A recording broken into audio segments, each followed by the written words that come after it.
আমরা যখন মুসা আলাইহিস সালামের সঙ্গে সাক্ষাৎ কুশল বিনিময় করে বের হচ্ছি, হঠাৎ আওয়াজ আসলো কানে, ফাবাকা মুসা আলাইহিস সালাম।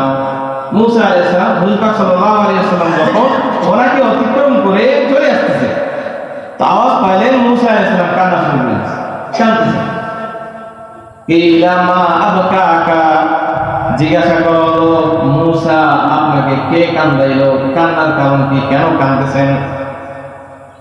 মুসা আলাইহিস সালাম বলেন, ইয়া রাব্বি হাযাল গোলাম, ভাই আমার রব, এই যে ছেলেটাকে দেখতে পাচ্ছেন, যেহেতু বয়সে ছোট, মুসা আলাইহিস সালাম ছোট না, আমাদের নবী বয়সে ছোট, এজন্য বলছে হাযাল গোলাম, ইয়া রাব্বি হাযাল গোলাম, এই যে ছেলেটাকে দেখছেন, আল্লাযী বুইসা বাদি, যাকে আমার পরে নবী হিসেবে প্রেরণ করা হয়েছে, লাকিন ইয়াদখুলু মিন উম্মতিহি ফিল জান্নাতি আফজারা মিম্মা ইয়াদখুলু মিন উম্মতি।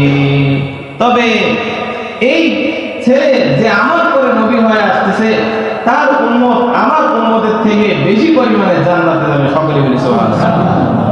মুসা আলাইহিস সালাম এই জন্য কাঁদছে, ইস আমার পরে আসতেছে, কিন্তু আমার উম্মতের থেকে ওর উম্মতের পরিমাণ জান্নাতে বেশি হবে।